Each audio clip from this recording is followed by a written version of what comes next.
Hello, bitches and bros and non-binary hoes. Welcome back to Robby Reviews, and today we're going to be taking a look at the much talked about Alien Romulus. I was actually pretty excited for this movie. I'm a semi-big fan of the Alien franchise. I really like the first two movies, Alien and Aliens, but I'm not really a big fan of the rest of them. I think they all kind of fucking suck, if I'm being honest.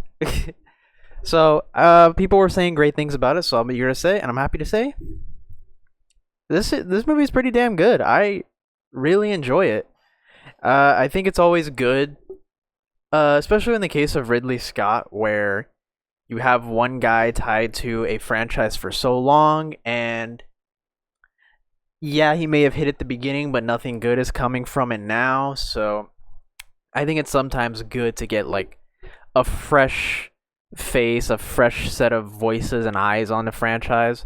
They did that with God of War, and look how that turned out. Everybody loves God of War. So I'm glad they did that with Alien, because this movie is really good. It takes it back. If I had to say what it was similar to, I'd say it's the first Alien.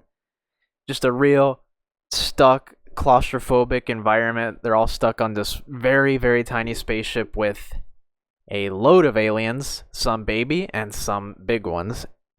And it leads to some really intense horror. The horror in this movie is so well done.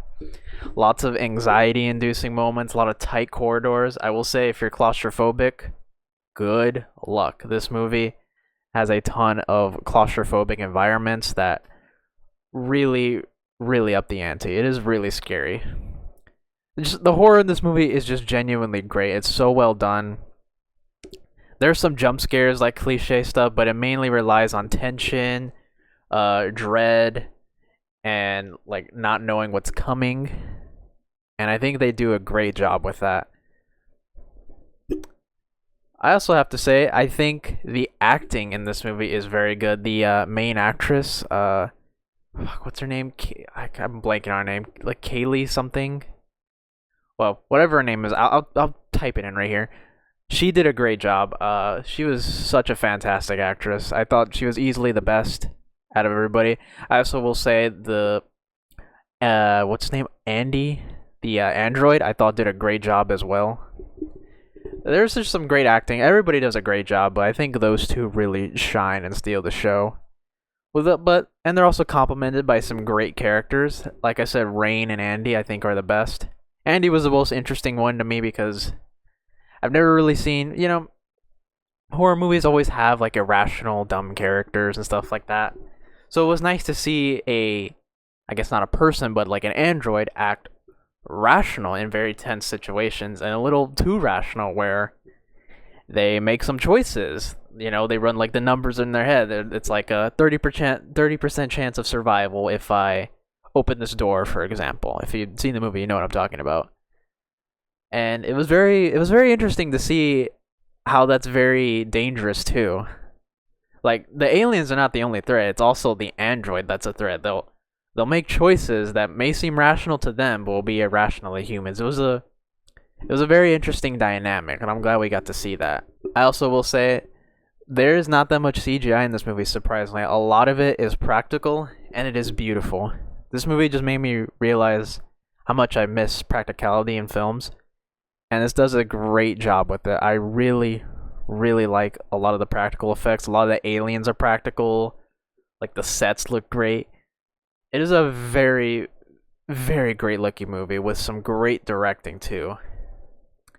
This movie has got the fucking sauce. One of the only negative things I can say, besides some minor nitpicks, but they don't ruin the movie for me, but I will say this movie has a problem with dumb characters. In the last Alien movie, a lot of dumb characters. Everyone was a dumbass, but this franchise can't seem to get away from dumb characters.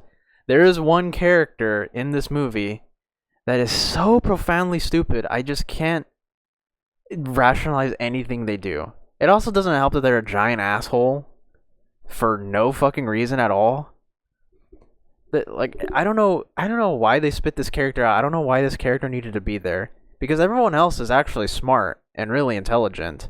But this character causes so many problems because they're so stupid. I just can't rationalize why they're in here other than just to make cheap drama. And I I think that shit needs to go now. I am so sick of horror just having dumb characters just to fuel the plot. Look at like a franchise like A Quiet Place. Most people in that universe are really, really smart. But like the main cast, they're all super intelligent characters, and it's still a really intense movie. So I'm just saying, I think there's smarter ways to write horror characters than just make them stupid and just make them a dick. Like a just ruthless, unforgiving dick. I'm just saying, I think there's better ways to do it than just make them so beyond stupid. Because this one character fucks up so much shit for everybody. It is like ridiculous. But yeah, other than that, I don't have too many complaints about it. Just some minor nitpicks. Also, I will say, this movie has an amazing third act. And I've seen a couple of movies do this. Like, for example, one of my favorite all-time movies, possibly my favorite, The Dark Knight. You know, they capture Joker at the end of the second act, and you think it's over. But nope, we got 50 more minutes of another third act. And that made me gleeful. And this movie, you think it's all over? We got another like 30-40 minutes, another third act. The last third act is so amazing in this movie. It made me gleefully joyful and a little disgusted because there's a scene in here that's so fucking foul that I just can't look at it ever again. But the third act in this movie goes hard. It is so good. And probably with the most, I will be as vague as possible, but the most disgusting, fucking ugly alien creature I think I've ever seen in a movie. This like last creature is horrid. It's like the thing of nightmares. Like, wow, what an impressive job. And I saw that there was an actor that was in that role, and I think that is so cool. Yeah, that last third act is amazing. So yeah, with all this in mind, I'm going to give Alien Romulus an 8.5 out of 10. A very solid horror movie. Probably, maybe the best one of the year. I think A Quiet Place Day 1 is a little bit better. I haven't seen Longlegs yet, so I'll let you know if I think that one's better. But yeah, so far I think this is probably the second best horror movie of the year. I really, really like it, and there are already talks of sequels, and I'm very excited about that. I would really like to see more of this cast. I think they're great. They were excellent, so yeah. Hopefully there's more sequels from the people behind this because they did a great job. I would be really excited to see more. So yeah, I think that's it, guys, and I'll see you guys later.